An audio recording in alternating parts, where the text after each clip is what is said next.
Badhe kula tanggaken inggih menika ciri-ciri niku waliullah utawi tandane waliullah nomor tunggal. Nomor kalih tandane wong ngoten. Napa? Tandane wong.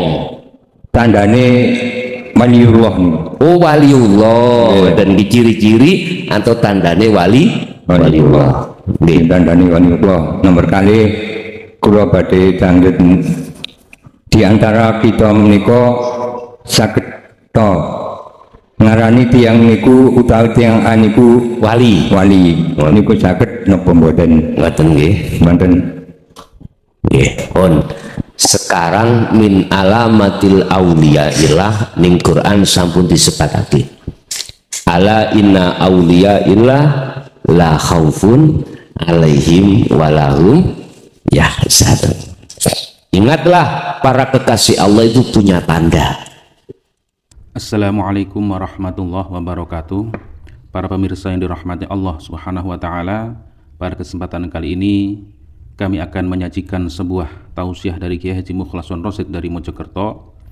Marilah kita sama-sama menyimak dan mendengarkan apa yang disampaikan oleh beliau. Semoga Kiai Haji Mukhlason Rosyid senantiasa diberikan kesehatan oleh Allah Subhanahu wa taala dan diberikan umur yang panjang sehingga dapat selalu membimbing kita semua ke jalan Allah Subhanahu wa taala. Amin amin ya rabbal alamin. Bapak Ibu, untuk kali ini kita akan membahas beberapa orang golongan yang pada saat di dunia itu tergolong orang taat, tergolong orang patuh, bukan ahli maksiat, tapi beliau iku ahli taat. Ning akhire ahli neraka. Piye taat kok ahli neraka? Nanging juga wonten ahli maksiat akhire ahli swarga. Bingung nggih? Bingung. Sebab miturut ilmu matematika, kalau maksiat mendapatkan azab berarti pantas jadi ahli neraka.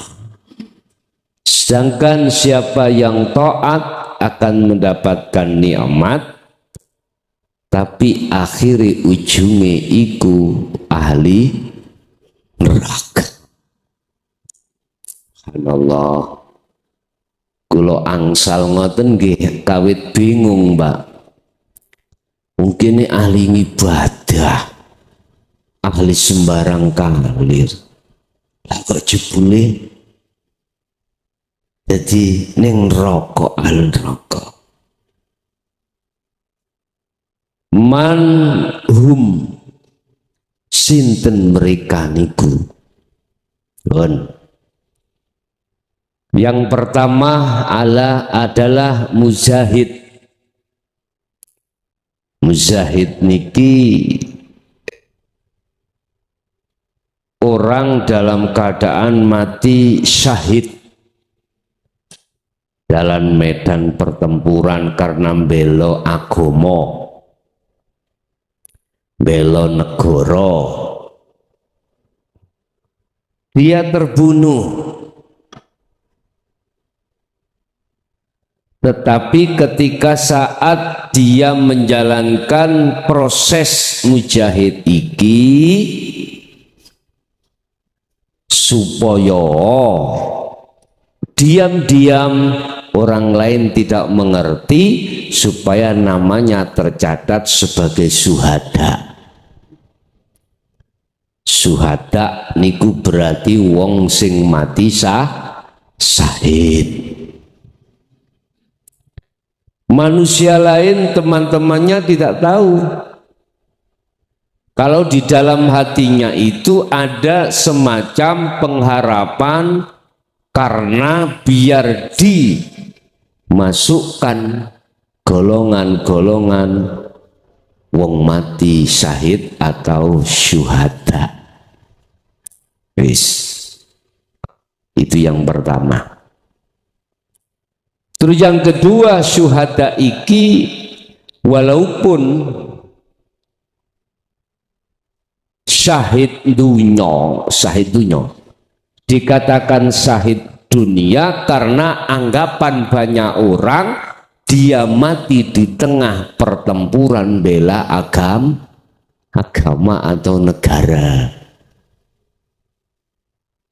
Bapak Ibu, diam-diam dalam hati si syuhada iki Bapak Ibu masih ada tendensi terhadap Allah supaya si syuhada iki betul-betul masuk surga. Jadi olehnya dia niku perang tidak lillahi ta'ala, masih ada karena satu, biar dicatat sebagai syuhada terus dimakamkan di tempat khusus, tempat para syuhada. Kedua, diam-diam di dalam hati olehnya berperang itu semata-mata ingin masuk surga. Padahal semboyan atau rumus siapa yang mati di medan pertempuran dikarenakan bela negara atau agama itu disebut mati syahid. Iku bahasa syariat Pak. Nek gak dikei ngunu ya mboten budal. Sami jenengan kali kula nek tauhid tingkat la ilaha illallah dengan la ilaha illahua, kalau tidak dibilang siapa yang berjamaah tak kasih, siapa yang berjamaah tak kasih 27 derajat. Kalau tidak dikasih itu yo gak gelem Buddha. Mumfaridan sak derajat, ya sak derajat, jamaah yo sak derajat. Ayo pilih pundi zaman. Umpami jamaah gak jamaah 1 derajat, yo kira-kira akeh wong sing gak budal dewe situ jamaah ya situ dewe ae. Iku sebetulnya liap luakum nguji nang kita karena pitulikure apa karena Allah. Tapi ini tidak bisa dibantah, Pak. Nggak bisa dibantah. Kalau hati ini masih duduk di tauhid la ilaha illallah wa huwa, tetap seperti itu. Tidak saya, tidak jenengan, pasti seperti itu. Kan diterangkan di dalam hikam tentang al-ubad, coba. Al-ubad itu ada 3 golongan. Al-ubad itu ahli ibadah. Siji ngibadahku krono disawang menungso. Loro ngibadahku iku krono ada tendensi surga nang Gusti Allah. Telu ngibadahku iku krono memang betul-betul karena Allah, tidak karena siapa-siapa selain Allah.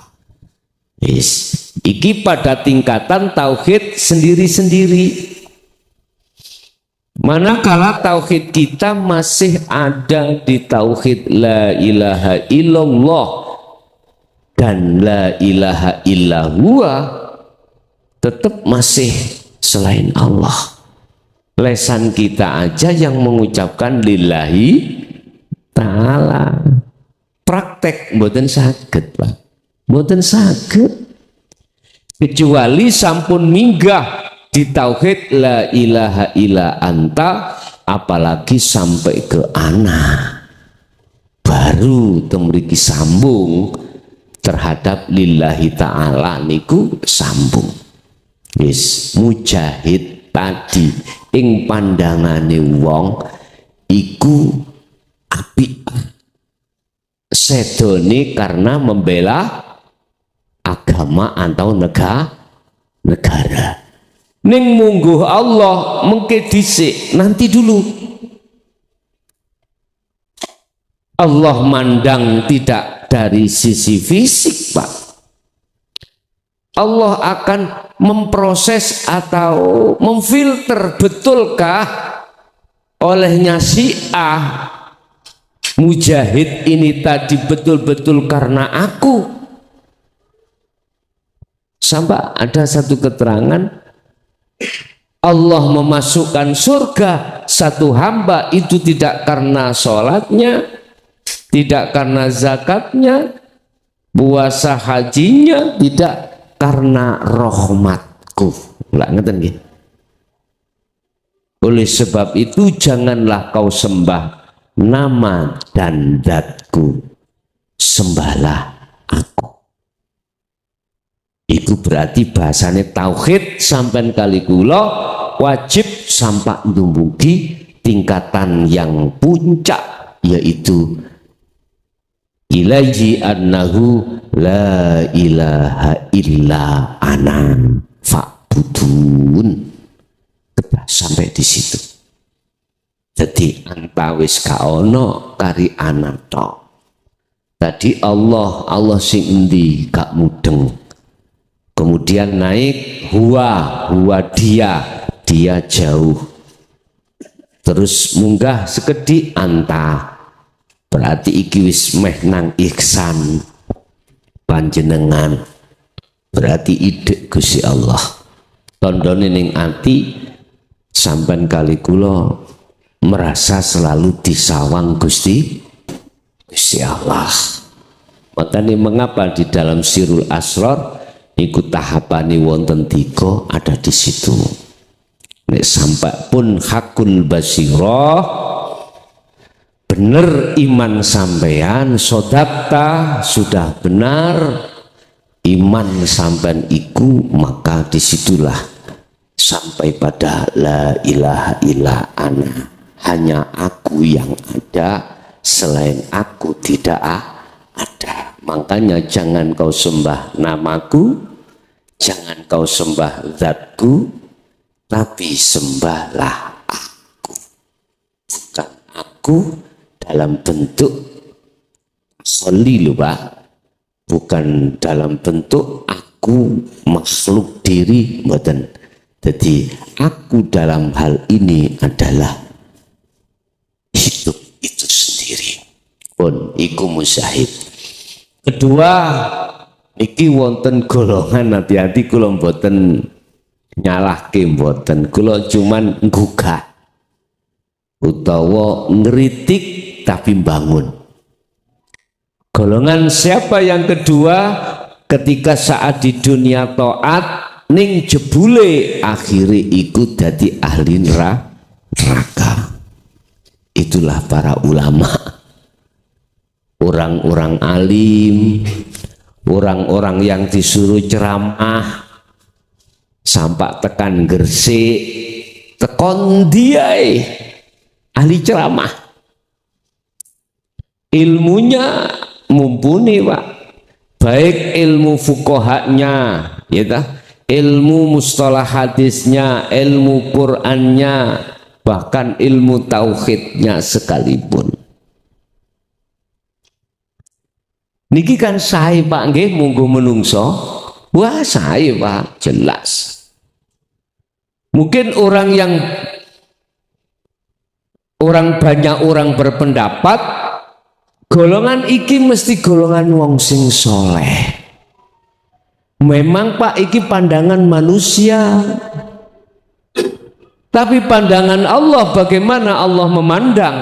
Innallaha ya'lamu ma fis sudur. Didelikne kaya apa, disembunyikan kayak apa, isi di dalam hati hamba tersebut pasti ketahuan dening Gusti Allah. Ternyata ulama yang bagaimana Pak? Apa seluruh ulama? Mboten. Ciri orang yang alim, ciri ulama sesuk ning akhirat iku mau jebule ahli neraka adalah ulama yang ketika saat dia mengajarkan entah ilmu fuqaha, entah ilmu Quran, entah ilmu hadis, bahkan ilmu tauhid sekalipun, diam-diam di dalam hatinya loh Pak, ada sesuatu supaya dipandang manusia, ada sesuatu biar diwahkan manusia lain. Sampai Syekh Ibnu Athaillah dawuh, pujaan masyarakat, pujaan jamaah itu adalah wiso, racun yang mematikan. Sampai dimasukkan dalam satu makalah ini, seneng kuwi yo nek dicaci masyarakat tapi susah nek dipujo. Ngene iki gak mudeng Pak. Di dalam teori hukum syariat mboten mudeng, gak masuk. Mestine nek dipujo kongkon bangga, nek dicaci kongkon susah. Nek dimulyakno wong iku seneng ngongger, tapi nek kuwi mau dicaci ya susah. Istilah orang jual beli, kalau payu dagangane kongkon susah, kalau gak payu kongkon seneng. Subhanallah. Iki wau kula sik ana krana pengin diwahne orang lain. Jadi diam-diam hati saya itu mengharapkan pujaan orang lain supaya orang liya mujo. Tenan Pak, ilmu fuqahanya, fikihnya, ilmu hadis Qur'annya, bahkan ilmu tauhidnya, biyuh lega Pak nek diterangni. Tapi kula di tengah-tengah itu tanpa Anda sadari, dalam hatiku pengen diwahke wong liya. Wis otomatis mohon maaf Pak, niki akan duduk ditakholi, iku pasti. Dalam hati saya pasti ada rasa yakin, keimanan bahwasanya datangnya ilmu ini tadi sumbernya dari saya, makhluk itu pasti Pak. Nah ini miturut pandangan Gusti Allah, kula niki mboten ahli rahmat tapi ahli azab. Pun wis saiki tak lepas krana dipuja wong wis ra enek. Lepas. Tapi ning kuno kula arep-arep tendensi yang Allah katakan atau Rasulullah katakan termasuk ilmu yang bermanfaat yang tidak pernah putus, ya dah. Ketika tak ajarkan si A mengajarkan si B, ya, si B mengajarkan si C sampai Z. Manakala ilmu itu diamalkan, Quran itu dibaca, sing jarini mungkin sampean krungu, engko aku ya oleh dum-duman. Nggih mboten. Niki keterangan sing kula weruhi, keterangan kados ngoten. Misale kula Muruki panjenengan maca bismillah. Wis, asale ora iso tak wuruki maca bismillah. Selama jenengan iki mang ngamalno bismillah, kula nggih kedrodosan ganjarane. Terus begitu. Pak. Iki pandangan hakikat, bukan pandangan syariah. Manakala saya masih ada kata-kata, niat kekarepan, maksud dan tujuan seperti itu, secara otomatis kula niki roh iku sik duduk di takholi. Iki ahli taat ning jebule mlebun neraka. Siji mujahid atau syuhada, loro ulama.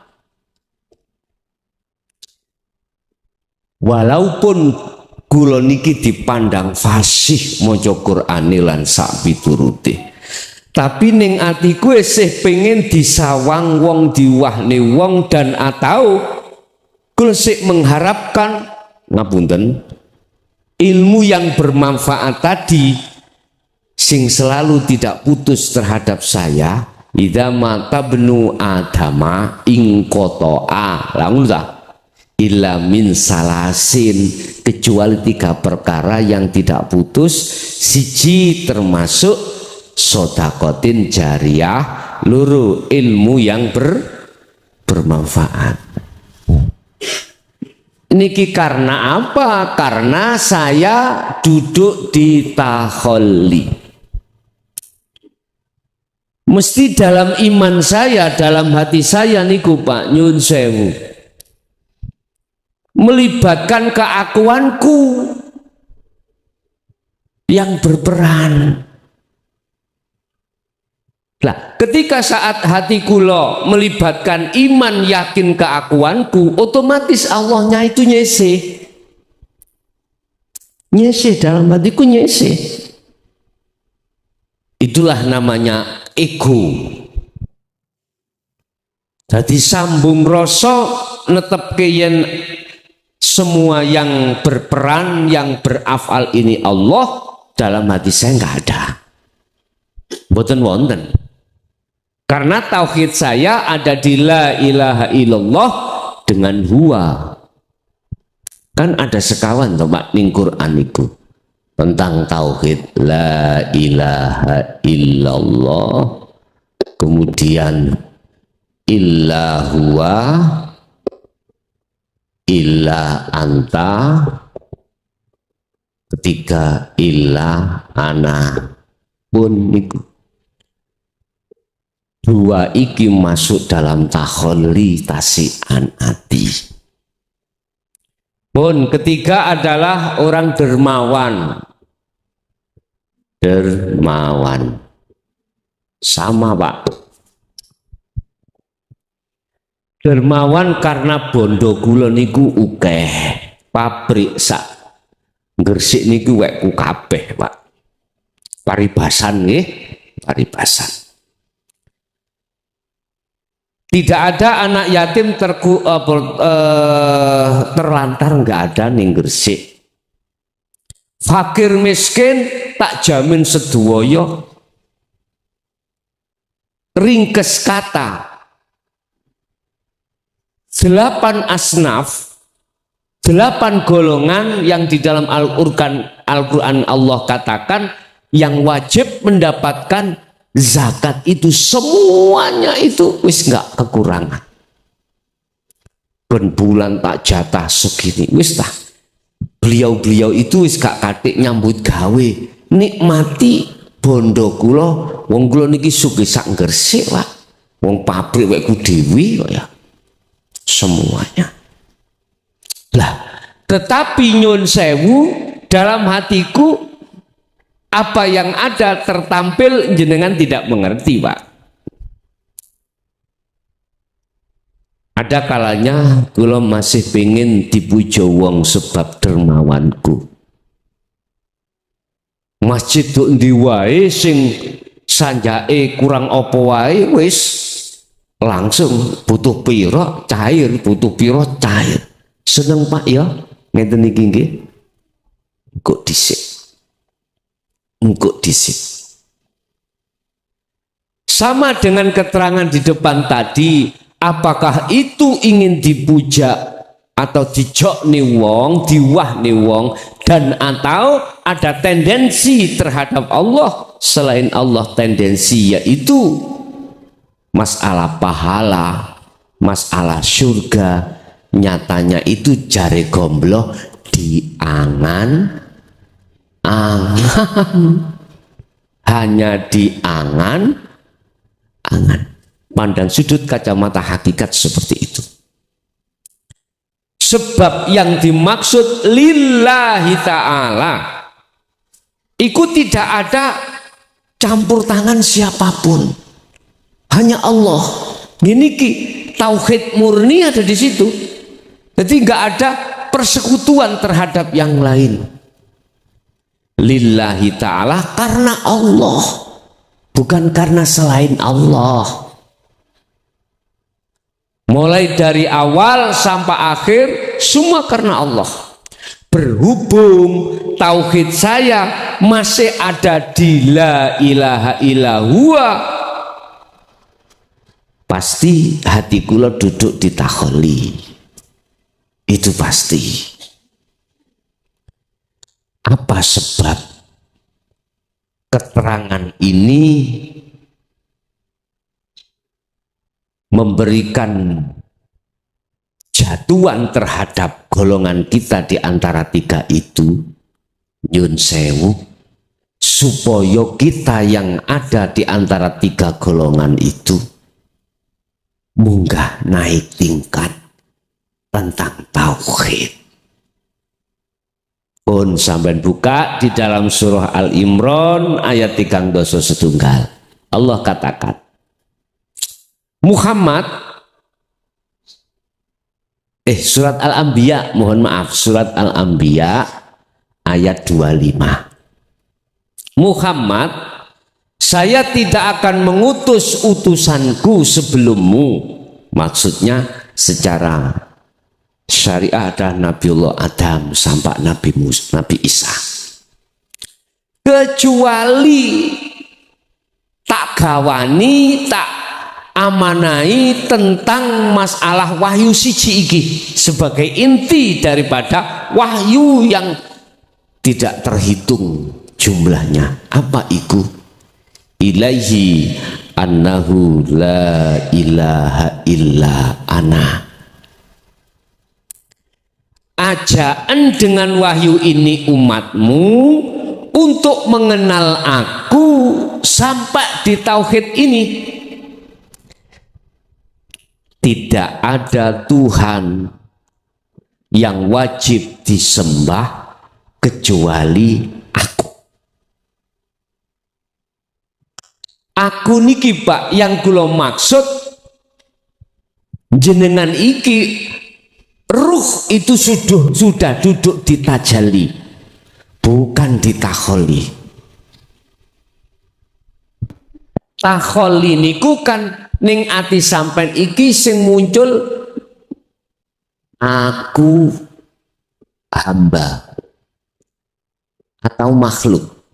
Contoh, nang atiku ana rumangsa yakin sing nulis iki aku makhluk, sing tausiah iki aku makhluk. Jadi atiku itu nyawang makhluk ngoten lho Pak. Niku namanya takholi. Lah, setelah takholi ada proses namanya takhali. Sebelum kita nuju tajalli. Bapak Ibu, nek wis tauhid sampean iku nak nggone anta wa ana khususnya, maka bisa tajalli. Terus di dalam anta inilah proses takhali Pak. Anta iki sing anta. Apa? Di sini ada pintu pertama pensucian. Pensucian. lungguhe di Syu'arul Basyirah. Ketemu dzikir sirul asrar di pintu yang pertama Syu'arul Basyirah, fungsinya adalah pensucian. Ini sing tak maksud tahalli, membersihkan diri dari beberapa kotoran hati, yaitu atas keakuan makhluk. Jadi ning jagate atiku rupa makhluk, Pak. Ya makhluk diri aku, hamba, makhluk diri jenengan, makhluk siapapun. Kulo yakin iku semuanya makhluk yang berperan. Gampangane, kulo yakin sing duwe obah iki ayang-ayang iki iso obah. Keyakinan saya ada di situ karena saya melihat ayang-ayangnya. Sama dengan hal itu. Loh, kalau di Syu'arul Basyirah sudah jenengan laksanakan, barulah kita naik ke bertemu liqa. Liqa bertemu Ainul Basyirah. Bertemu. Berarti ruh itu bertemu Allah. Ruh liqa pada Allah. Dikatakan ruh liqa datang Allah, ruh hancur, Allah juga hancur. Nama-nama ruh, nama Allah iku fana, la ibsarun wa mubsarun wa basar. Lah nama apa iku? Ben kula dengan jenengan ning tengah ikilah sing tak maksud tanpa nama. Dalam ayat lain mengapa dikatakan laisa lahu kamislihi syai'un. Mengapa kita anggap kosong? Karena melihatnya mata dohir, Pak. Kalau kita melihatnya dengan mata dohir, maka mengatakan kosong. Sing wujud tertampil bleger kula jenengan. Lah ngoten nah. Coba sampean lihat dengan Ainul Basyirah. Justru sing kosong iki bleger jenengan kula. Selain Allah iku fana, selain tanpa nama tadi. Ikilah sing dimaksud sing kosong justru iku berisi. Sing kita anggap gak ono kosong iku hakikate wujud ada. Kemudian yang tadinya kita anggap ada sebab diadakan iku hakikate tidak ada alias Adam. Iku nek wis Ainul Basyirah iki jalan, Pak. Nek Ainul Basyirah iki mau wis kebuka tabire baru iki mboten ngomong kosong niki. Kita ngomong kosong karena memakai mata dohir. Ya iki antara saya dengan panjenengan tengah-tengah iki Allah wujude kita anggap kosong toh? Kosong. Karena kita melihat mata dohir. Coba kalau mata batin. Tidak ada ruangan sekecil apapun tanpa Allah. Kecuali semuanya dibeki Allah pun. Allah sing tak maksud bukan nama, Pak, bukan nama. Bapak Ibu hadirin, kalau sudah liqa pintu kedua, pintu ketiga adalah hak sodakta. Imanmu wis bener. Wis nek wonten hakul basyirah ya, wis mboten saged diubah, Pak. Iku artine jenengan iku ning lungguh ning tajalli netepno aku ni Allah. Artinya iman iki lho, iman wis gak ono sakliyane Allah pun. Detik-detik iman sudah tidak selain Allah, tatkala jenengan kali kula niki sudah dikatakan makrifat pada Allah. Wa ammal arifuna la yarawna li anfusihim syai'an bal yusyahiduna annal fa'ila huwallahu ta'ala. Huwallahu ta'ala. Kata Syekh Ibnu Athaillah, tanda orang yang sudah makrifat adalah tidak pernah hatinya iman, apa yang muncul pada dirinya itu dari dirinya makhluk. Berarti dia sudah melewati tahali. Bal yusyahiduna, justru beliau itu bersaksi, meyakini, menyembah, beriman annal fa'ila, yang menjadi isim fa'il, yang menjadi pelaku sesungguhnya itu wallahu ta'ala. Orang yang seperti inilah Pak baru dikatakan wong sing sabar. Contoh Kanjeng Nabi, ditapuk pipi kanan boten balas, malah diwehno pipi kanan. Sampai waktu wonten kaum Taif niku ya. Bayo terang-terangan ajaran beliau iku monggo beliau iku hak bener, ditolak mentah-mentah sampai kaum Taif.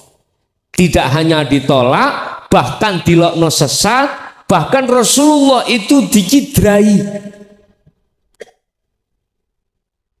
Kemudian malaikat Jibril memberikan jasa, ya Muhammad piye kaum Taif tak bleke gunung Uhud piye? Jawabane napa Pak? Ojo bre, memang mereka belum mengerti. Engko bengi angen-angen sadar hidayah teko. Nek gak ngono anak putune dadi pengikutku. Sampai sakmono Rasulullah. Itu pertanda berarti jiwa Rasulullah itu hidup selalu. Makanya jenengan apa onek ngekholi memperingati iku kok maulid kok mbot doni lah ngoten nggih. Di situ maksudnya. Karena Rasulullah selalu hidup. Maulid niku kan hari kelahiran. Lah hari kelahiran tidak bisa dipisahkan dengan fitrah. Berarti beliau ruhnya itu selalu fitrah. Wong kita hanya memperingati toh, nggak ada tindakan untuk memfitrahkan diri sendiri. Ya tuas beleh PT, tuas ngetokno opo. Tapi hikmah dampaknya itu tidak terhadap kita. Mestinya Pak, fitrahkanlah jiwamu dari perkara-perkara yang mengotori hati. Iki golongan wong sing taat, tapi jebule ana neraka.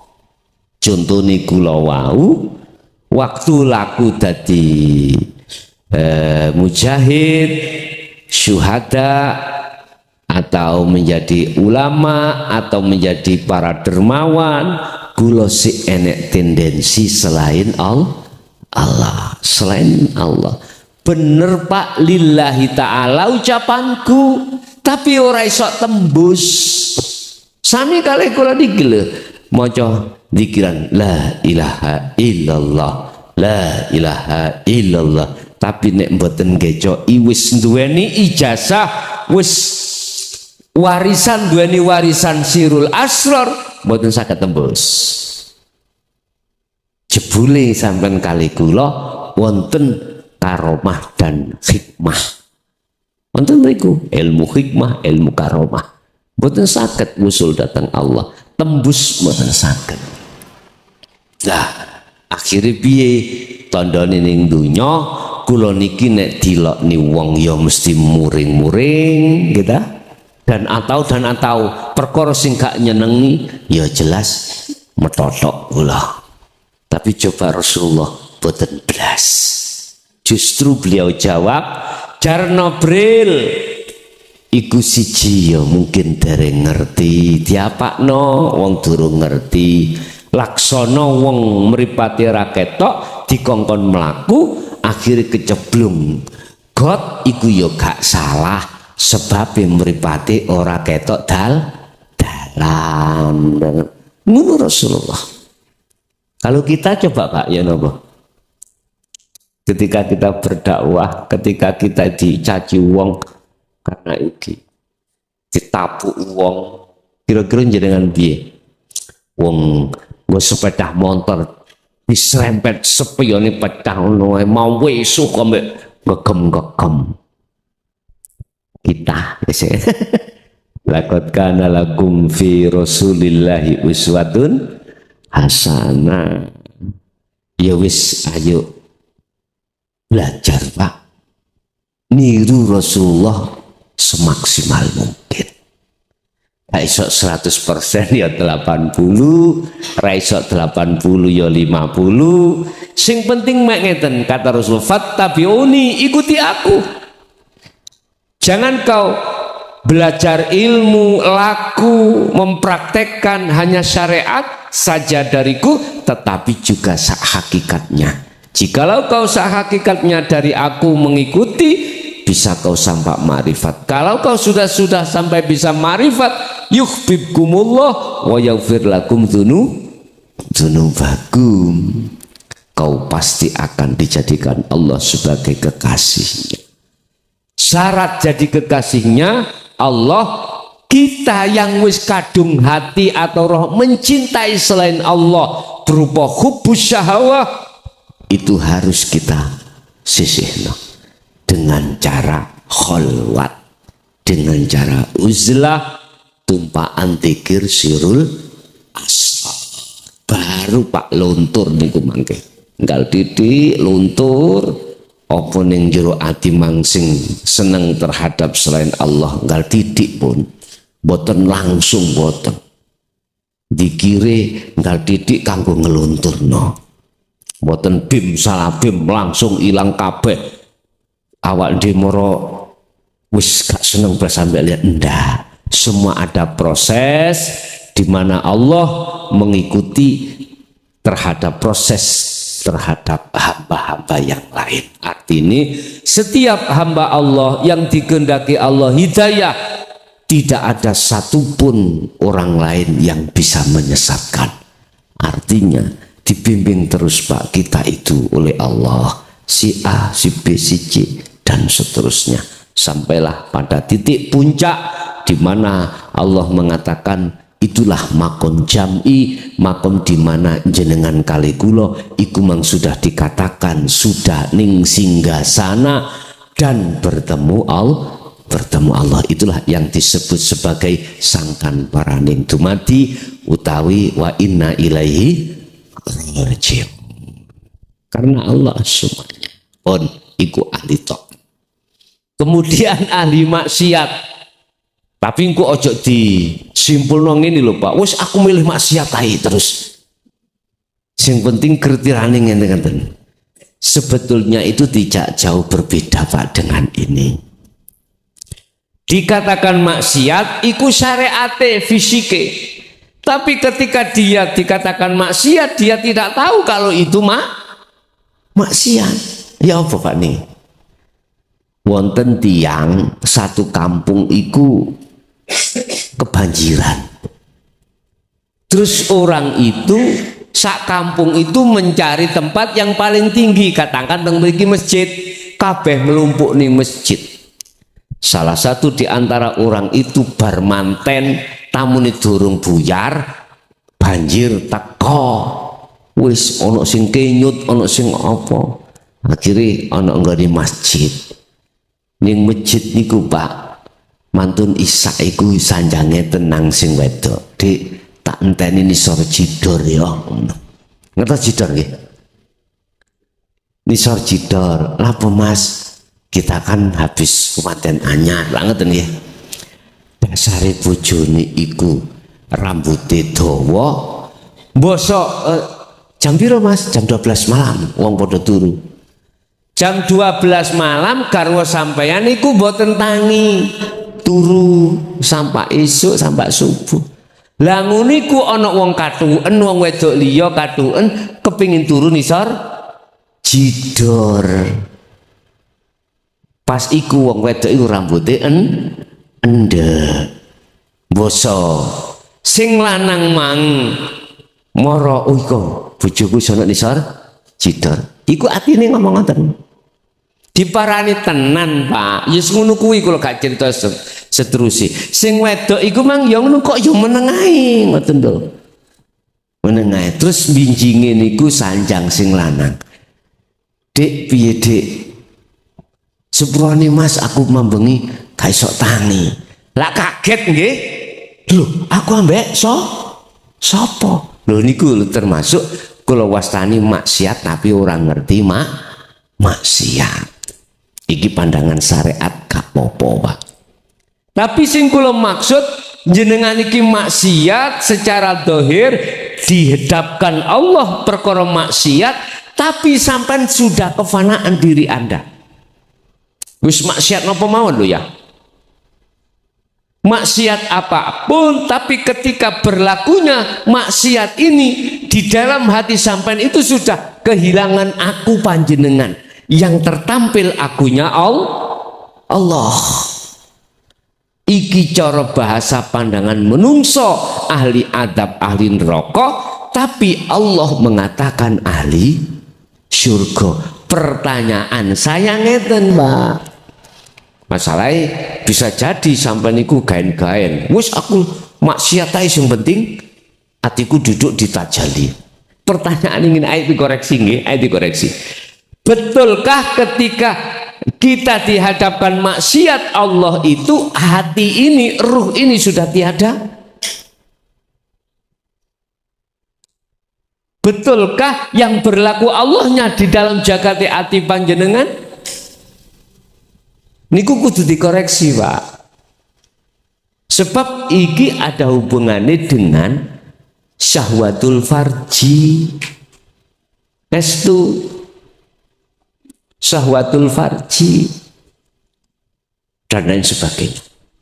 Pokok intine kita ketika dihadapkan bala, dihadapkan maksiat, hati tajalinang Allah betul-betul, berarti ki ahli surga ing pandangan Allah. Nek pandangan menungso tetep Pak ahli neraka. Di daerah kula niku sekitar tahun 9 desa kula piyambak. Kalau nggak salah tahun 99 Pak, wonten lari sedo.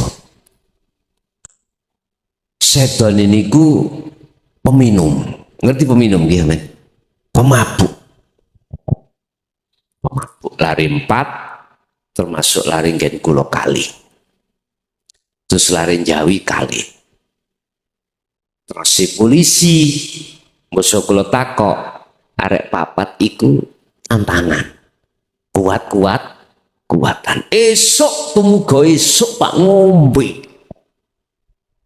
ngombe.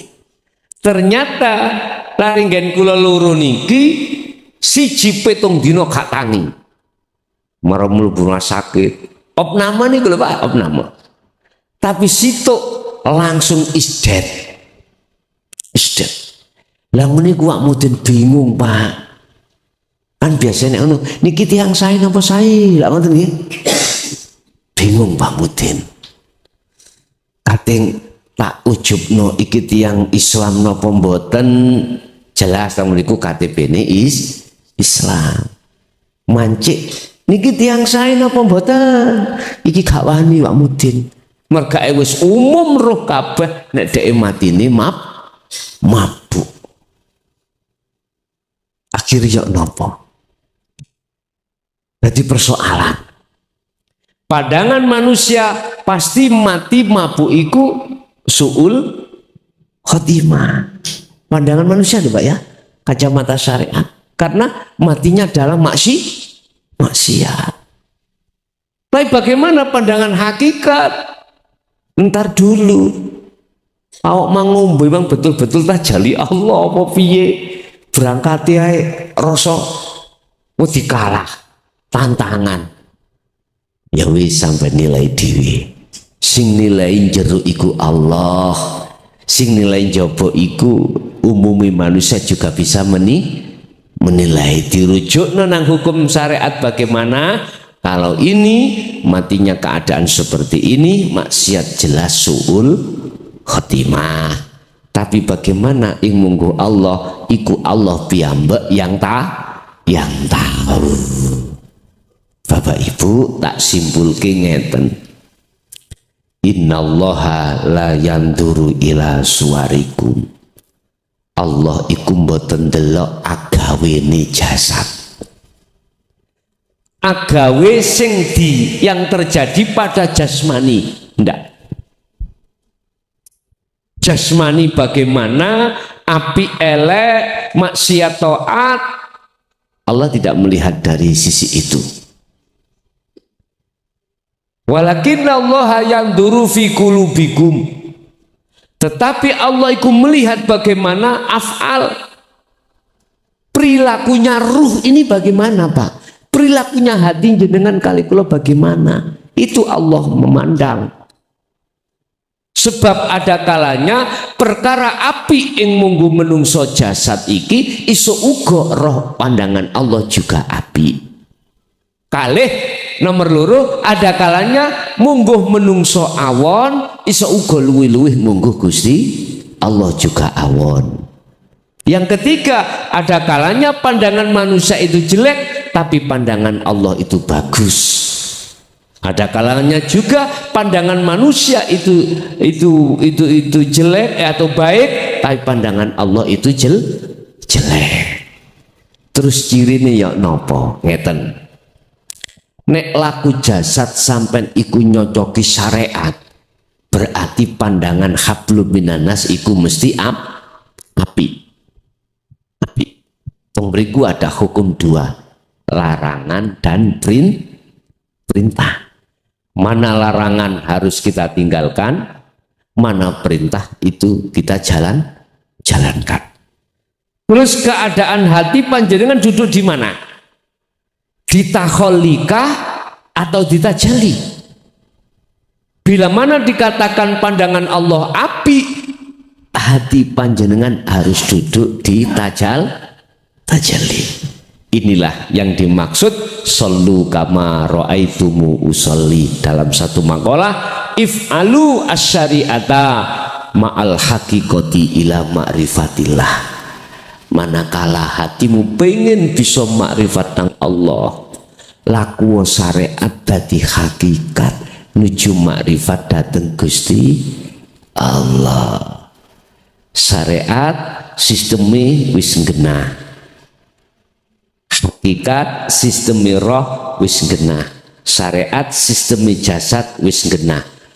Inilah keseimbangan di antara dua hal yang banyak manusia mengatakan manakala syariat kepethuk hakikat mesti gelut utawa kontradiksi. Tapi iki iso dadi keseimbangan, artinya bisa duduk bersama dengan catatan hakikatnya syariatnya menjadi hakikat baru saged template. Bapak Ibu hadirin, jadi Allah itu mementingkan atau mendahulukan pandangan Allah terlebih dahulu. Ning ati sampean iki lakune piye? Bener jasad api, belum tentu roh iki mang api. Contoh kula salat, tapi berhubung tauhid saya masih di la ilaha illallah, apapun yang terjadi hati kula pasti teringat selain Allah. Nggak bisa tembus panang Allah, nggak bisa. Dol makrifat Allah mboten saged. Berarti terus pundi? Wajib hukumnya kita itu meningkatkan tauhid kita dari la ilaha illallah ke huwa ke anta ke ana. Inilah dijawab oleh Allah di dalam surah Al-Anbiya ayat 25. wa ma arsalna min qablika mir rasuli illa nuhi ilaihi annahu la ilaha illa ana fa'budun. Berarti Rasulullah siapapun pasti jelaskan tentang kedudukan ayat ini, Pak. Kedudukan ayat ini, ayat yang tingkat tauhidnya paling tinggi, yaitu makrifat pada Allah. Maka niku nek ditakoki bagaimana al-halat, bagaimana Siti Jenar, saya katakan benar. Benar. Ingat, bukan anak al-haq la fi jubati ilallah. Al-halak makhluk yang berkata bukan. Itu yang berkata adalah hidup di dalam diri al-halat. Begitu. Cuman kita berhubung tauhidnya mentok dihua, mesti menuduh makhluk yang berkata. Begitu. Bapak Ibu hadirin jamaah rahimakumullah, sesi pertama terkait masalah tauhid niki ya toh. Jadi judul niki adalah golongan taat jebule masuk neraka. Kita masuk pada sesi tanya jawab. Barangkali ada yang perlu ditanyakan, monggo kula aturi, Pak. Assalamualaikum warahmatullahi wabarakatuh. Terima kasih dumateng Mukhlason kula samangkin badhe tangglet masalah zikir menika kula athaken eling lajeng syarat eling menika utawi syarat zikir menika kedah ma'rifat riyen. Biasanya tiang dikir niku dilaksanakan mami ucapan lisan maos kalimat thayyibah.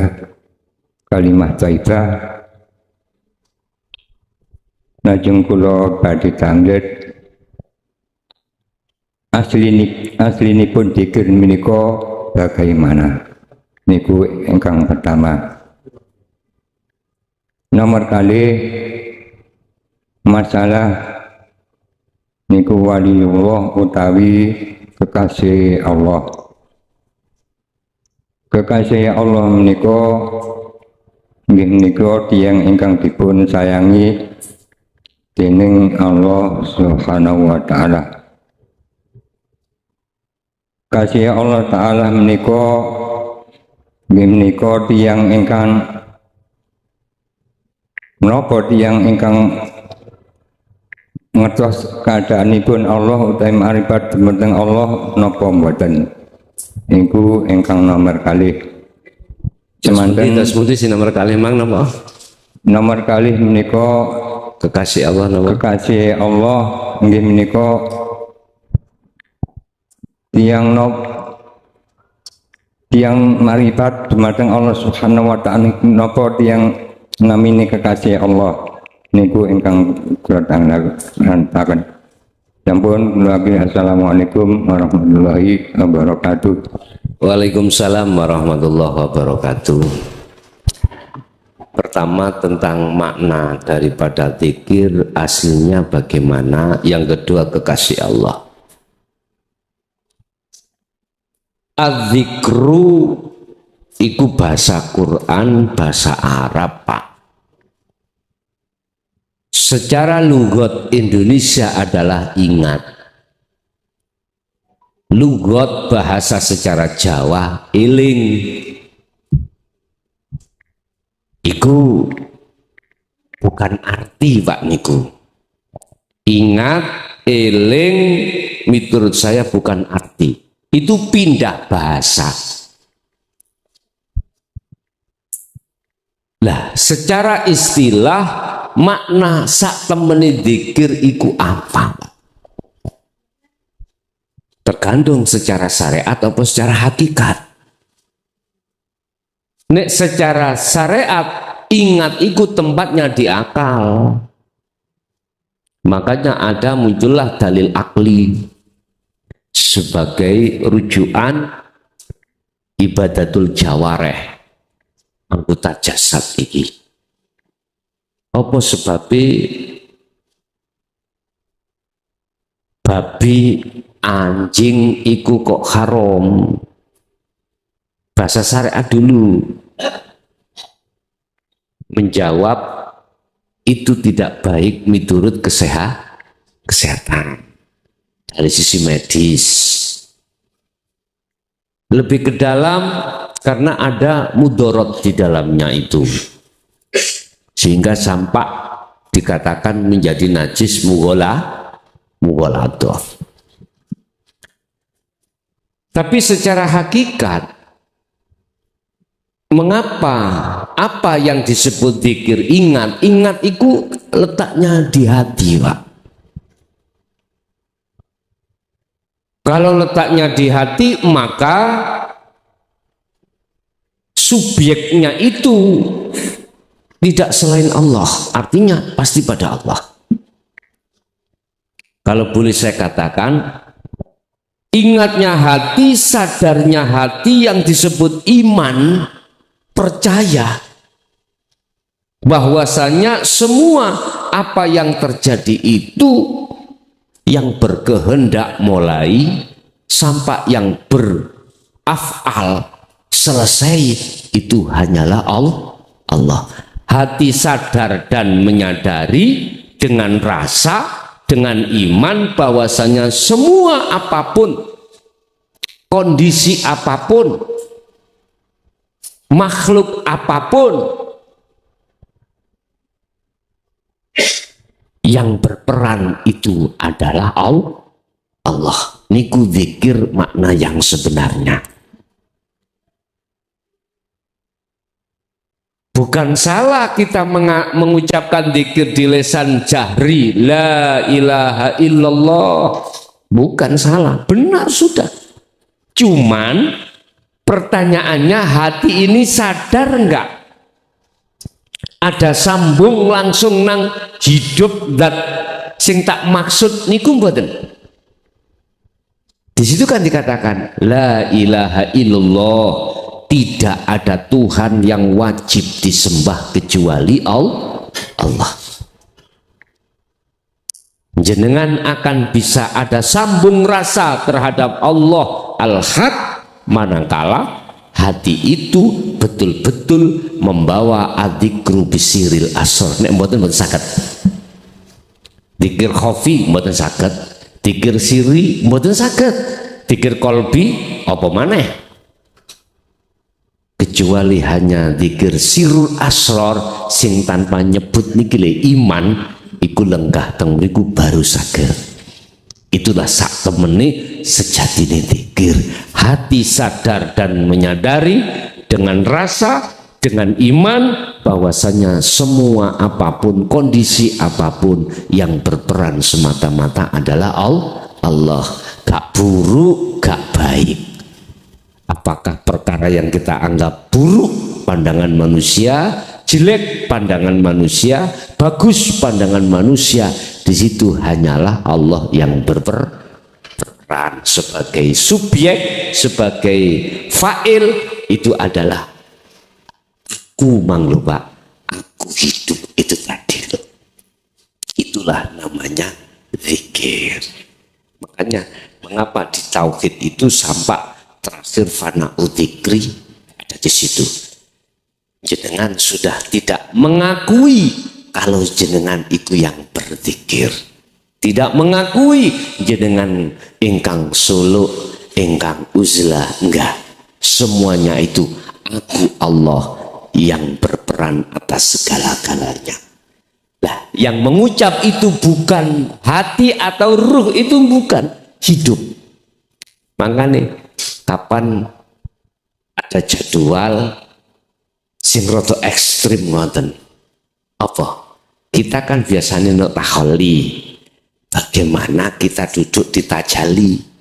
Iku maknanya belajar kuwi dadi Gusti Allah. Piye? Gak seru tambahan ngeten iki. Durung waktune. Engkau sampai nanti. Loh, kita menetapkan keakuan Allah dalam arti ruh itu duduk di tajalli sama dengan iku wau sebetulnya. Cuman lebih ekstrim mulai. Wis gak usah disisihno ae. Belajarlah Anda untuk likok bertemu Allah. Wis ngoten mawon, mengki cek paham-paham dhewe. Bon, dadi zikir yang dimaksud hakikati kalau waune ngajeng, tapi kalau saya jawab zikir secara syariat ya kula kedah ngucap la ilaha illallah afdalu dzikri fa'lam annahu la ilaha illallah. Saiki munggah tauhid huwa dikatakan zikir iku zikir siri hu Allah. Zikir sing gak ketok wong iku sik ketok wong sik krana wong ngoten. Wis ning ati Allah. Zikir siri ada yang mengatakan kolbi, ada yang mengatakan khofi, monggo terserah jenengan. Ikut disebut zikir. Oke, miturut kelas huwa.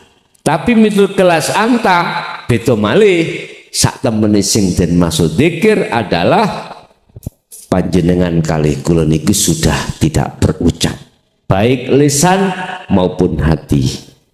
Ruh yang bekerja, ruh yang berjalan lewat su'arul basiroh sampai ke hakul basiroh sampai fana'u dzikri, baru la ilaha illa ana temriku fana'u dzikri.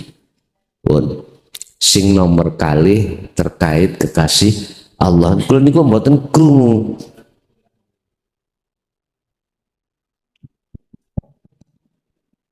Nomor kali menika badhe kula tanggelaken inggih menika ciri-ciri niku waliullah utawi tandane waliullah nomor tunggal. Nomor kali Tandane wong ngoten. Napa? Tandane wong. Tandane waliullah niku. Oh waliullah dan ciri-ciri atau tandane waliullah. Nggih, tandane waliullah. Nomor kali kula badhe tanglet di antara kita menika saged ngarani tiyang niku utawi tiyang aniku Wali niku saged napa mboten? ngoten nggih. Mboten. Nggih, pun sekarang min alamatil auliyaillah ning Quran sampun disebatake. Ala inna auliyaillah la khaufun alaihim walahum yahzanun.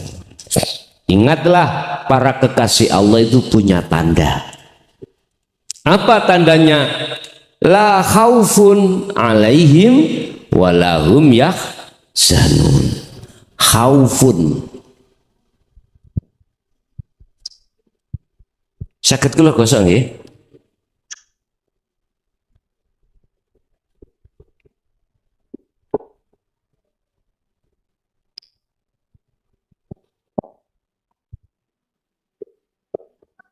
La khaufun alaihim walahum yahzanun.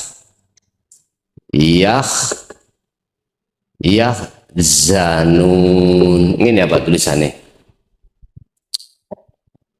Khauf. Beliau tidak ada rasa takut. Meneh anakku sing dimaem durung wonten, Pak. Meneh aku ditagih wancine nyaur utang, Pak. Saiki belum ada. Besok itu waktunya bla bla bla, sekarang belum ada. Ngapunten. La khaufun. Beliau itu tidak ada rasa wedi. Walahum yahzan khawatir, enggak ada. Kekhawatiran, rasa susah, gelisah, apapun tidak ada dalam hati beliau. Ini tanda-tanda ning Quran, Pak. Bukan termasuk tanda-tanda kalau bicara di luar Al-Quran. Pertama aku bicara tentang di Al-Quran. Di situ tidak ada tanda-tanda wali itu tahu sebelum hal itu terjadi. Enggak. Di Quran tidak menyebutkan sama sekali. Kalimatnya cuman khauf, yahzan. Rasa takut, khawatir, sedih, enggak ada. Ini enggak ada. Pertanyaannya, mengapa dia tidak ada rasa khauf, rasa takut, rasa khawatir, rasa sedih? Karena beliau sibuk hatinya melihat Allah, karena yakin semuanya yang membikin apapun enak gak enak, susah senang, sempit jembar, sugih melarat, apa maneh? Wis mau macam-macam, iku Allah. Sehingga Syekh Ibnu Athaillah niku membahas tentang arikh nafsaka. Ringanno, enjoykanlah tentang tadbir, tentang merasa ngatur-ngatur. Sebab apa? Setiap masalah iku ono sing ngatur dhewe. Ngaten. Siapa? Allah Subhanahu wa ta'ala. Beliau-beliau ini hatinya selalu memandang Allahnya yang punya hak ngatur segala-galanya. Sehingga beliau tidak ada muncul rasa khawatir, takut dan lain sebagainya. Takut engkau dibenci masyarakat, enggak. Takut dicaci, enggak, sudah. Karena dia sudah tahu dan yakin, tidak sekedar tahu tetapi juga yakin hakul basyirah, yang berperan hanyalah Allah. Memang Pak, di dunia umum tengah masyarakat kadang-kadang kita menghukumi seseorang sebagai wali karena tanda satu, dia tahu tentang isi hati kita.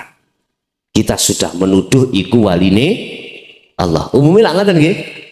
Pemane sampeyan mertamu durung sampak ngomong apa permasalahan sampean wis dijawab. Dan atau beliau itu mengatakan sesuatu yang akan terjadi pada jenengan. Kuwi kena tak elingno, terserah. Nek saiki awakmu metu teko omahku mulih, tengah dalan sepedamu ditabrak wong. Sik ning kene sik. Entene kira-kira setengah jam. Jadi hukum takdir itu Allah kasih tahu. Akhirnya jenengan gak percaya. Mulai langsung delalah memang ditabrak sepeda motor. Baru sampean terasa, ya Allah Mbah Yai, Mbah Wali. Lah ngaten nggih. Bapak Ibu nyuwun sewu. Kita dihadapkan dua makom, Pak. Ya. Pertama makom muhadharah. Makom dunia saisine niki. Kita bisa melihat tembok, melihat apa. Ini muhadharah. Ya. Lah orang yang tidak tahu tentang makom muhadharah, meripate wong kuwi mau keadaan wuta. Berarti dia tidak tahu makom muhadharah. Jenengan boten wuta, iki makom muhadharah nih. Tahu. Wis. Kedua adalah makom mukasyafah, Pak. Makom di mana kebukae ghaibe makhluk. Nah iki kasare makhluk, niki ghaibe makhluk mukasyafai. Di dalam kasyafnya makhluk, Pak, di situ ada alam malakut. Alam di mana jenengan iki dipertemukan Allah terhadap para malaikat. Ya.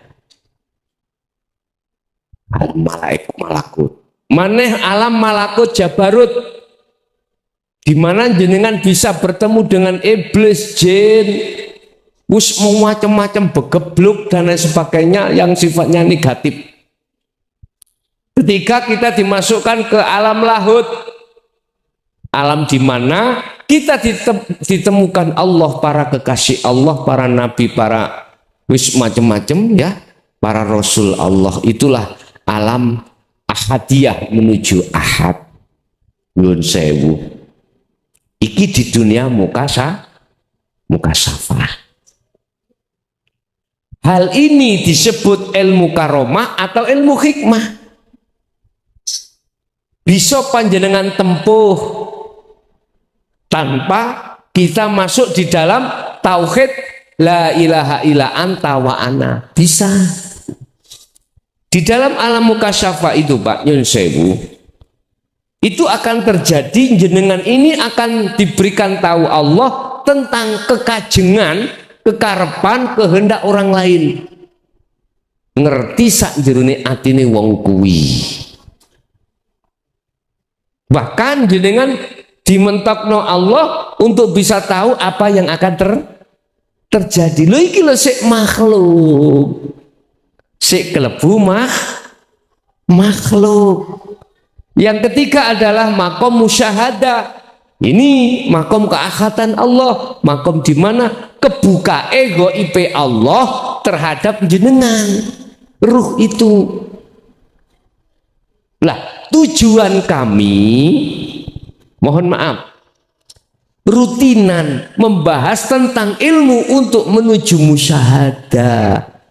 Apabila nanti ketika sampan kholwat iki kok yo diterno atau diampirno makom mukasafah, anggap po iku bonus, tapi bukan itu tujuan kita.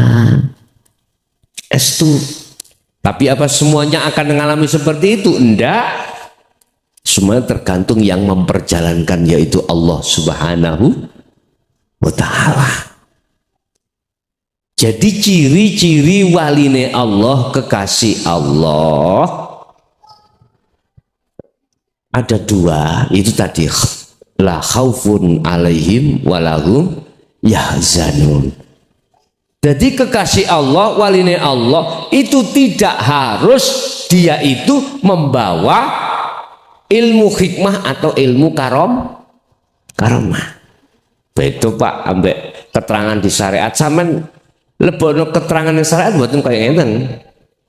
Apa?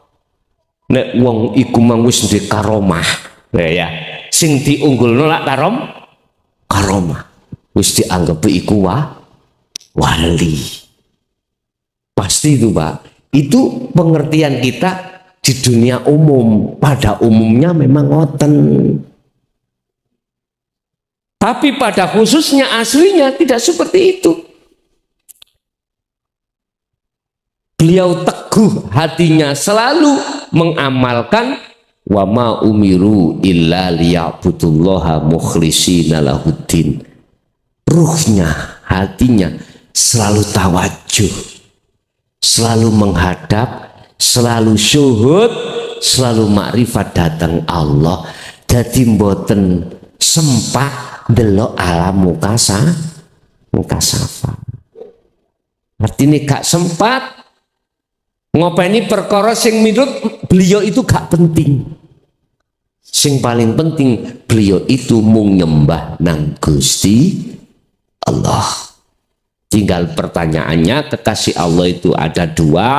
Satu yang dibawain ahli kasyaf, mesti kasyaf maknawi. Ada yang tidak dibawai Allah bonus kasyaf, dia hanya dimusyahadah kemawon. Ada yang seperti itu. Sehingga nek ditakoi tentang dunia kasaf, dunia muhadharah, wis mboten ngefek nang beliaunya. Selanjutnya, apakah boleh orang itu mengatakan seseorang itu wali? Enggak boleh. Masalah orang yang mengatakan belum jadi wali. Ngaten ta? Belum jadi wali, mboten saged, Pak. Nek jari ini lho ya. Nek ngomong jari sinten sing gak oleh? Wong jari iku badi-badi BE. Iya BE, enggak BE. Seperti itu. Katanya si A ngonten iku wali. Ya gak apa-apa. Tapi jari iku gak iso, Pak. 100% iku bener gak iso. Contoh ini, sampean tak ceritani, dek wingi kula niki ngaji mulutan nek nggone Jombang, desa Mojo apa? Mojo Ngapit. Mojo Ngapit, Kecamatan Peterongan. Sampeyan tak kandhani. Ning mriku niku wonten jamaah wong wedok sing etes. Etes niku dalam arti kula ngaji disenggak. Wonten senggakan ngene lho. Tambah enak tambahan disenggaki. Paham disenggaki ya kan? Nah, jadi cara ngaji perlu tambah semangat, ngoten lho, disenggaki. Adil terus. Jenengan iki ngertine kan jarine, lha ngoten nggih. Jari kula, lha ngoten nggih. Sing asline weruh kan kula ambek orang yang ada di situ, lha ngoten nggih. Walaupun bener jari kula, monggo jenengan iku kebenaran itu tidak bisa dipertanggungjawabkan ing monggo jenengan karena jari sapa nek Allah innallaha huwa rabbi wa rabbukum fa'budu hadza siratum mustaqim, jari Kanjeng Nabi mudun tabi'in ulama warasatul anbiya. Ning kuno beliau jari Quran. Lah wis bener sih nggih. Pun bener. Tapi kebenaran itu dalam diri kita yang masih jare itu tidak bisa dipertanggungjawabkan. Sapa sing iso mempertanggungjawab? Mboten saged. Mestinya kita harus mencari yang asalnya dasare jare, biar gak jadi jare bagaimana? Yo kita harus pergi ke rumah, ke tempat yang aslinya tadi. Allah itu nama jari, Tuhan kita Allah nama jari. Ya buktekno Allah yang mana? Kalau ngeten iki boleh kelingan dawuh Mbah Khozin, Pak, wekdal wonten Ringin Agung, Pondok Ringin Agung. Ringin Agung Pondok Kediri, Kepung. Kula takok, kula niki jane cara murid ngono ya apa ya? Kemalan takok nek gak paham. Makanya kula suweneng jamaah gak paham takok iso. Makanya kula buka mari ngaji tanya jawab. Kula dhisik nate takok iku dipisui, Pak. Misuwe niku boten 3 huruf tok, 5 huruf. Ngerti 5 huruf? Dimulai D, diakhiri K. Karena kula takok tentang wujudnya Allah. Akhirnya dengan bahasa sederhana, Nger, Allahmu iku gak podo ambek Allahku. Gak bingung gak kira-kira, Pak? Allahku lho gak podo ambek Allah Mbah Khozin. Padahal bendino ya sholat bareng, gelek sholat bareng kok gak podo, ngucapi ya podo Allah. Kok jawabe beliau Allah mungger gak podo ambek Allahku. Nek Allah terus yang kedua Allahmu iku wakeh, tambah bingung maneh kula. Padahal Quran kul huwallahu ahad. Kok iso ngomong aku wakeh ku piye? Ternyata itu ada sisi manfaat bagi saya untuk mencari, menggali bagaimana ternyata Pak Allah ku wakeh iku rupa dunya brono. Kadang rupa ilmu, kadang rupa anak, rupa bojo, rupa apa wae ngono. Lah, kok gak podo? Allahku iku ahad. Berarti tauhidnya sudah sampai la ilaha illa ana beliau. Baru mudeng suwe-suwe. Loh, di sini, Pak. Sehingga jujur mawon apa yang kubahas mulai awal sampai kapanpun itu muaranya, itu endingnya, itu maksud tujuannya kita untuk menuju datang musyahadah. Bila mana di situ kok yo ditekani kasaf, anggapan iku bonus. Ingat kita ketika tahu cerita Isra Mi'rajnya Kanjeng Nabi iku kan rawuh ning Sidratul Muntaha to Pak, ketemu Allah. Tapi sebelumnya beliau diperjalankan Allah di alam mukasyafah, ketemu malaikat, ketemu para nabi, ketemu para rasul, bahkan ketemu iblis, jin dan lain sebagainya, ketemu surga, ketemu neraka. Iki makhluk kabeh iki wis. Iki bukan tujuan kita. Tujuan kita adalah liqa datang Allah, bertemu datang Allah. Wis. Selajengipun, mengapa kita tidak boleh mengatakan itu wali kalau kita belum jadi wali? Nyun sewu, Pak. Apa ya lumrah orang buta mengatakan bahwasanya si agak buta? Sakit? Betul sakit.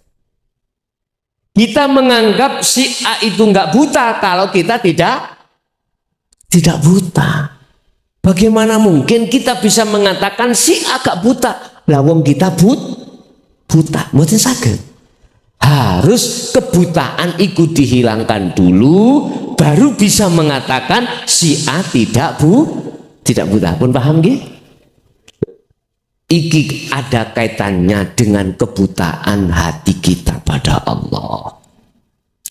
Barang siapa yang mengatakan selain Allah itu wujud, itu berarti kita buta terhadap Allah. Barang siapa hatinya yang mengatakan selain Allah itu Adam, maka disitulah tanda kalau mata hati kita tidak buta. Mengatakan, melihat, beriman dan seterusnya. Betul boleh, monggo. Assalamualaikum warahmatullahi wabarakatuh.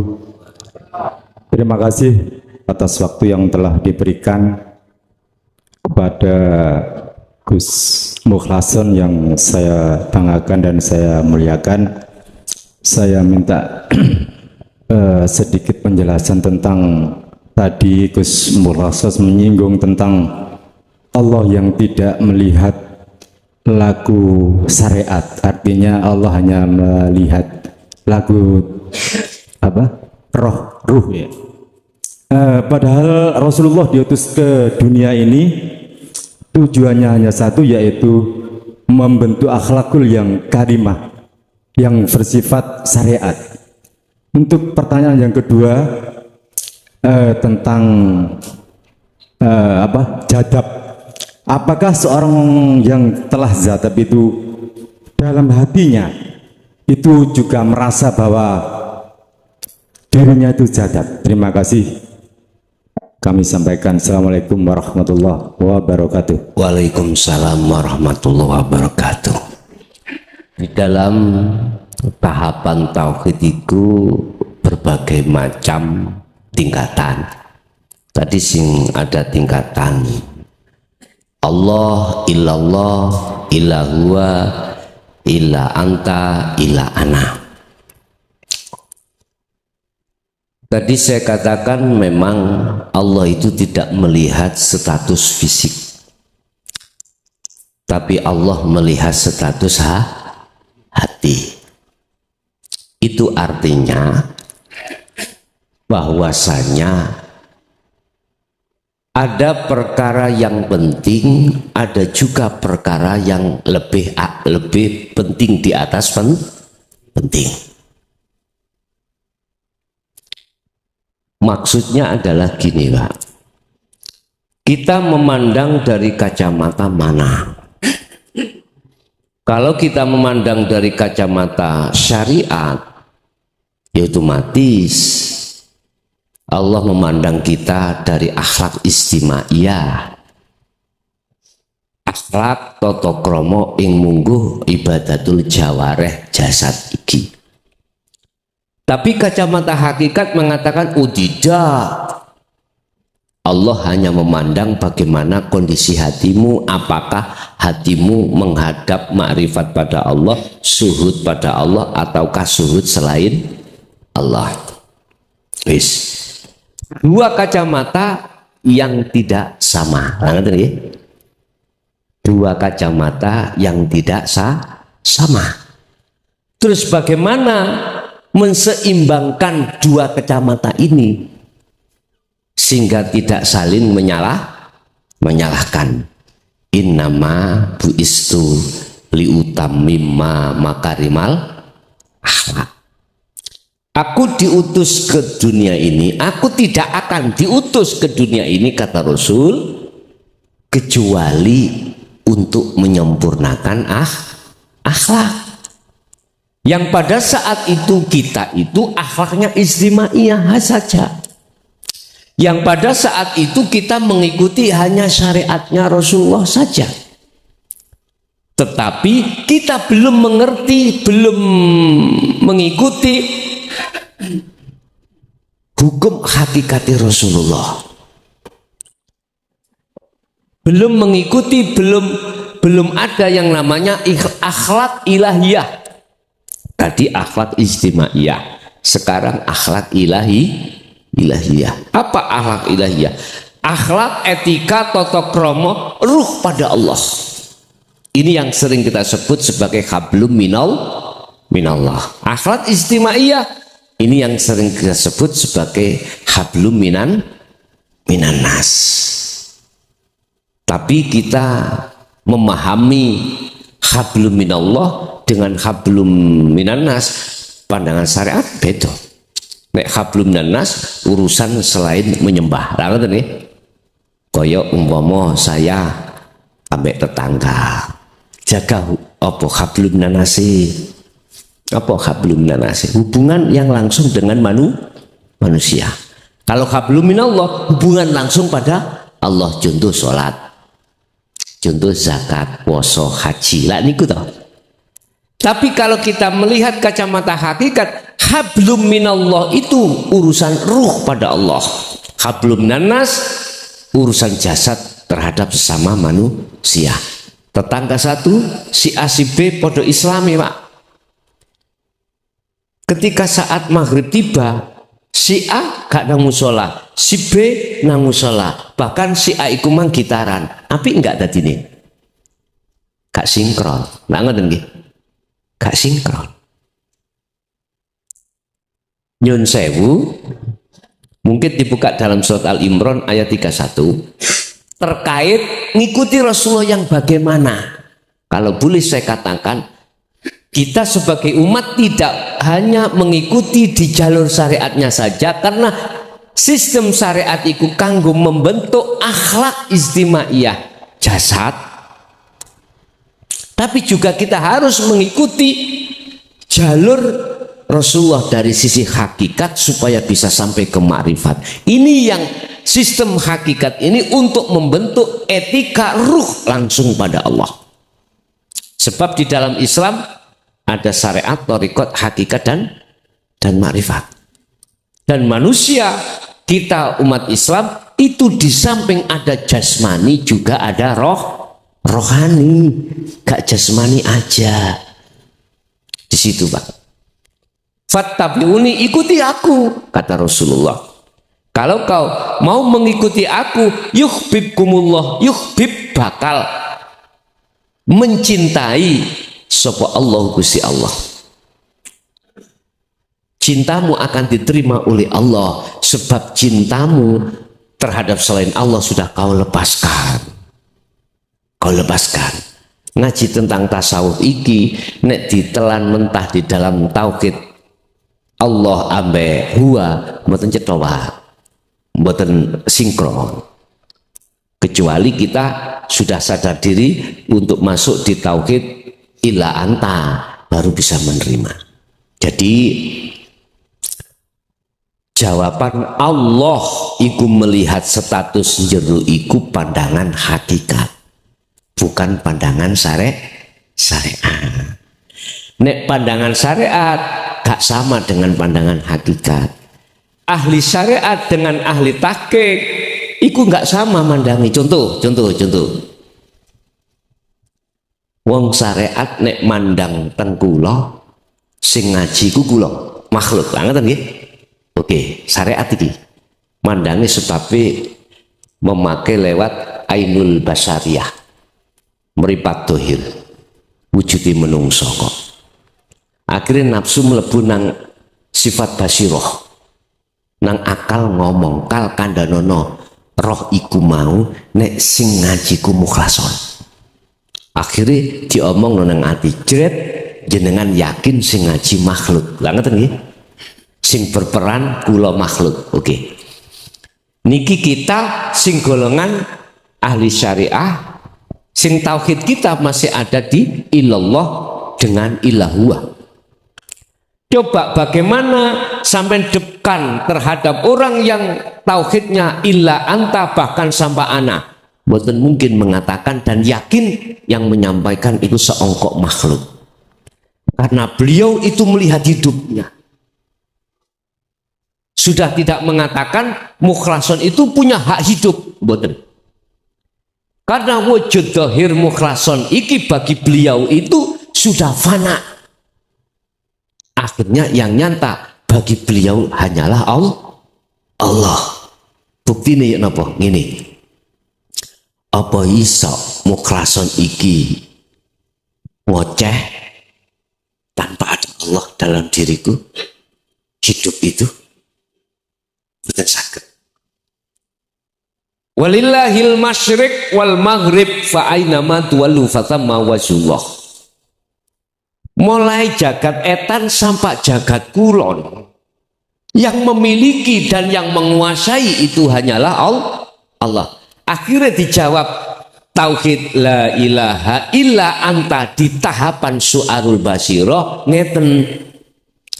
Aku iso gerak sebab digerakno Allah. Lah ngeten nggih. Aku gerak iki iso gerak sebab digerakkan Allah. Allah sing diiyen ning awakku. Allah kan wis dawuh wal awwal wal akhiru wadzahiru wal batin al hadid. Allah juga dawuh wa nahnu aqrabu ilaihi min hablil warid. Iki tauhid kita la ilaha illa anta di pintu pertama su'arul basirah. Sudah ada rasa di dalam hati, yakin olehnya saya bergerak, olehnya saya ngaji sebab dijekni Gusti Allah. Olehnya saya rukuk sujud lungguh karena diperjalankan Allah. Iki nek wis tauhid itu mriku. Tapi iki sik kurang bener karena masih melibatkan saya, melibatkan makhluk. Aku sing digerakno, Allah sing gerakno. Telu sifate sing kanggo gerakno. Berarti ini belum dikatakan ahad, belum dikatakan esa, belum. Niki makrifat sampean kali kula di tingkatan tauhid la ilaha illa anta di pintu pertama su'arul basirah. Motivasi kula lanjutkan sampai ke ainul bahkan hakul basirah. Baru di situ akan menempati ahad. Kul katakan Muhammad huwa utawi hidup iku Allahu utawi jenenge Allah iku ahadun tunggal esa. Nek tunggal iku gak ana liyane. Nek siji ana loro, loro ana telu. Nek tunggal mboten enten liyane. Lainnya gitu loh ya. Pertanyaan ini memang apa? Sama supi loh. Jadab, tiang jadab ikut dos pundi, ngeten Pak. Oh nyadari nek ning mana ikut jadab mboten saged Pak. Dia kefanaan loh. Kantun ningali jadabe wonten alam jabarut opo alam lahut kari ngoten. Nek alam jabarut mohon maaf nggih saged awak dhewe iku mang jadab nang sesuatu sing dijadabi. Nek alam lahut iku jenengan tersibukkan hati sampean proses ahadiyah menuju ke ahad. Ngaku-ngaku mboten saged. Mboten saged. Kados tiang tilem niku lho, Pak. Ngerti tiang tilem? Ngertos tiang tilem? Ngerti awake? Mboten ngerti. Aku mangsarungan apa sualan apa uda mujur nandi mboten ngertos. Mboten ngertos. Itu rasa gambaran jadab sehingga apa yang akwal yang muncul pada dirinya enggak terasa. Mboten terasa. Mboten ngerti. Mungkin iku bisa jenengan alami tatkala jenengan tidur. Tidur kaya apa tidur iku sampe nak bermimpi ya, kadang bermimpi kadang mboten. Nek bermimpi jelas teng mriku sampean gak mungkin ngomong aku iki ngimpi, mboten mungkin. Sampean teng mriku kok ya diuber-uber guguk dicokot mesti melayu ya men. Jare wong-wong nek turune mlungker mlayune gak iso banter. Juga niku kan kadang turu ngipi melayu ngetipel gak ngoten Pak nggih, gak iso banter jarene turune melungker jarene. Ketika di dalam alam mimpi jenengan gak mungkin iki mimpi kecuali jenengan sadar baru bisa ngomong iku mimpi. Jadi alam majdubun, alam jadab iku alam di mana baik akal maupun hati jenengan dilalaikan dengan urusan dunya.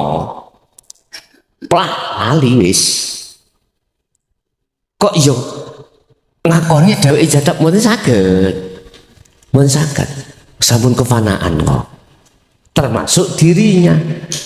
Ingat Pak ya, rantene nafsu yang paling halus adalah diri Pak, diri. Nek hasud, riya, takabur, napa mawon mudah niku. Sing paling ngawangel iku diri, keakuan hamba yang muncul dirinya iki le. Cara rantene nafsu sing paling alus kados mau ngaku eling nek dheweke iku jadab. Dheweke ngaku nek dheweke wali. Lah iki makanya saya katakan ning gone hikam mungkin pasal utuh makalah 15 sampai 24 Pak ya. Iku Syekh Ibnu Athaillah dawuh, bagaimana mungkin son awakmu ning Mojokerto iku ditaleni, dirantik iso tutuk Gresik gak iso. Isoke awakmu sampai ke Gresik rantene kudu dilepas langkung rumiyin terlebih dahulu dilepas baru saged ke Gresik. Bagaimana mungkin rohmu itu bisa sampai pada Allah?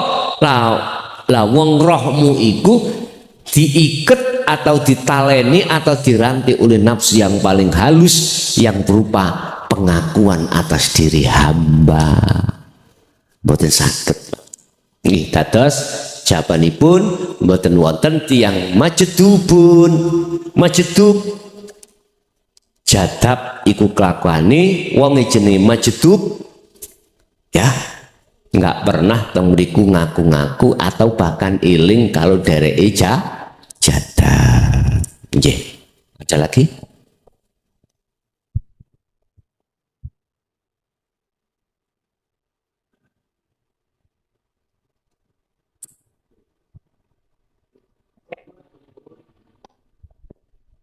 Bapak Ibu hadirin jamaah rahimakumullah, itulah apa yang kita terima semata-mata datangnya dari Allah.